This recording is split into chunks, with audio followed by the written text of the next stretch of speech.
할렐루야, 은혜성산교회 김한기 목사입니다. 사람의 두뇌는 두 가지 기능을 가지고 있습니다. 그것은 기억력과 망각력입니다. 어떤 사건이나 문제를 오랫동안 기억하는 능력이 있는가 하면은 모두 잊어버리는 망각증이나 또 건망증이 있습니다. 다른 것은 다 잊어버려도 주님의 은혜는 잊어서는 안 되겠습니다.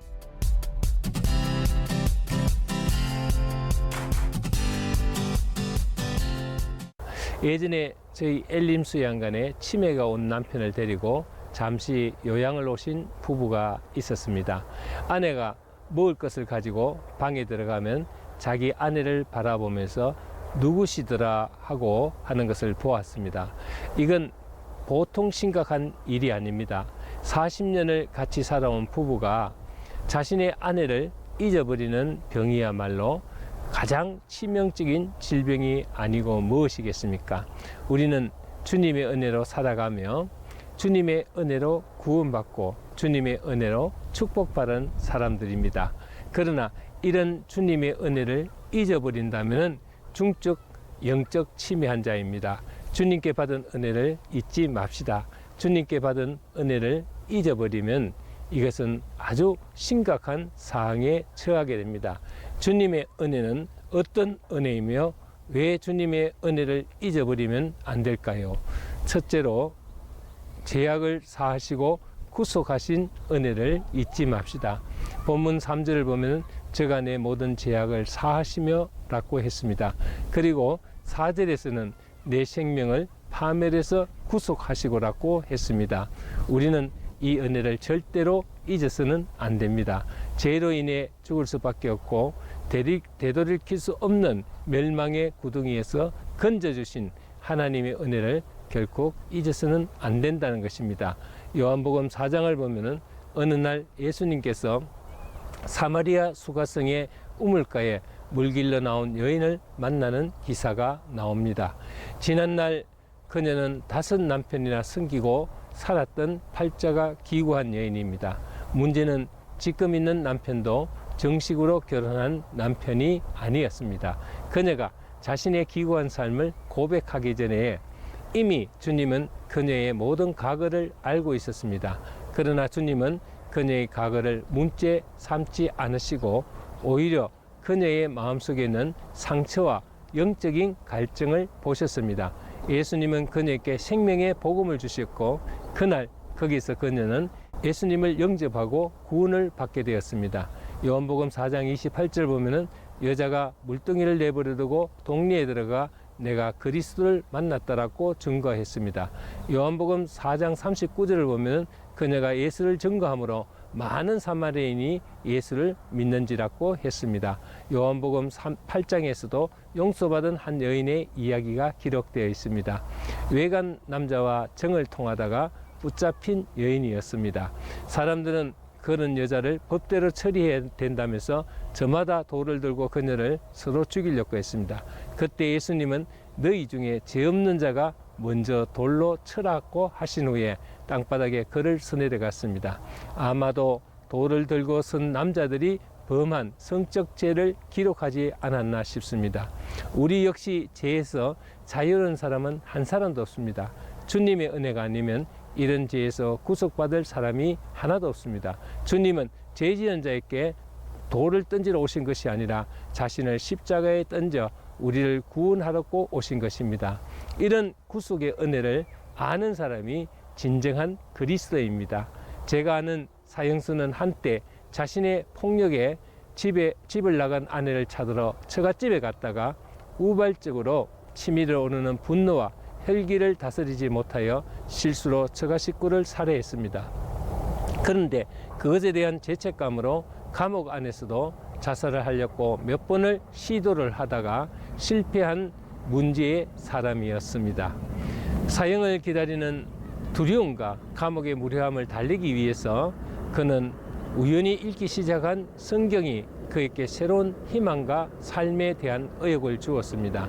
그는 어제까지만 하더라도 나 같은 인간은 살 가치가 없노라며 빨리 사형시켜달라고 하던 사람이 주님을 영접하면서 너무나 달라지기 시작했습니다. 하루를 살더라도 제사함을 받고 구원받은 영혼으로 살겠노라며 감사하기 시작했습니다.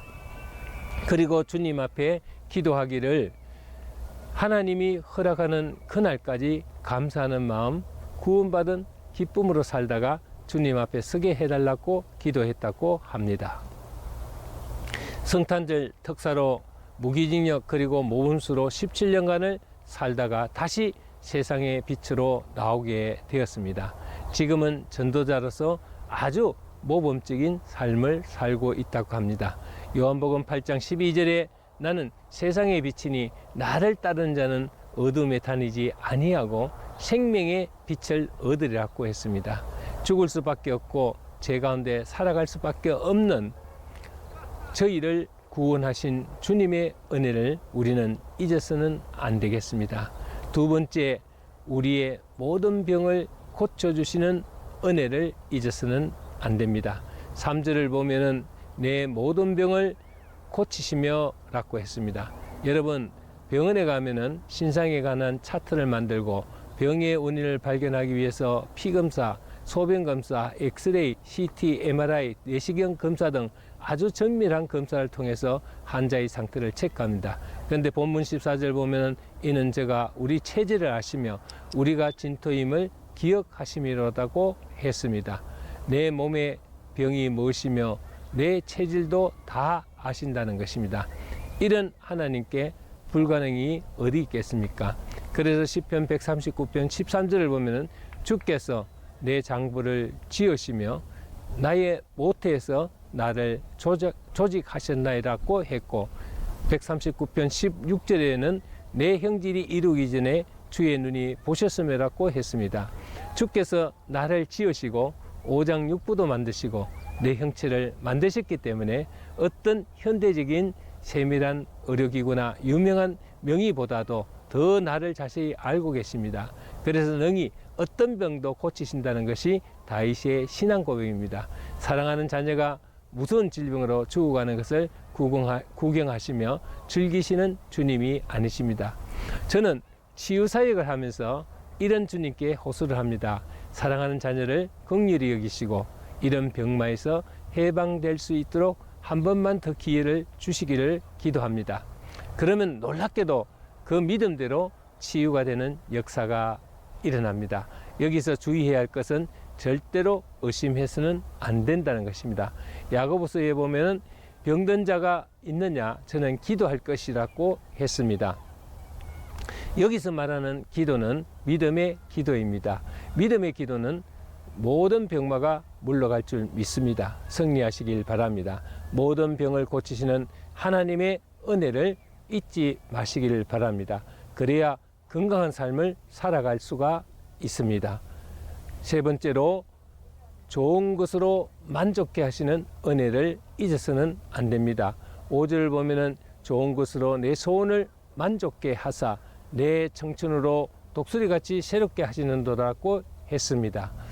절차와 과정이 있습니다. 죄를 사하시고 병을 고쳐주시고 좋은 것으로 채워 만족하게 하시고 독수리 같은 새 힘을 주셔서 하늘을 날게 해주신다는 것입니다.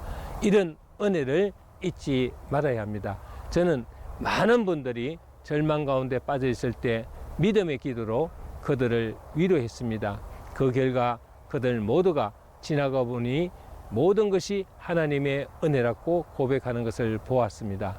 예수 믿고 구원받은 것도 감사하고 사는 것도 감사하고 오늘의 문제를 해결받고 치유받는 것도 감사하고 가정 주신 것도 가족 주신 것도 감사하고 어렵고 힘들더라도 주님 바라보고 기도할 수 있는 것도 감사해야 합니다.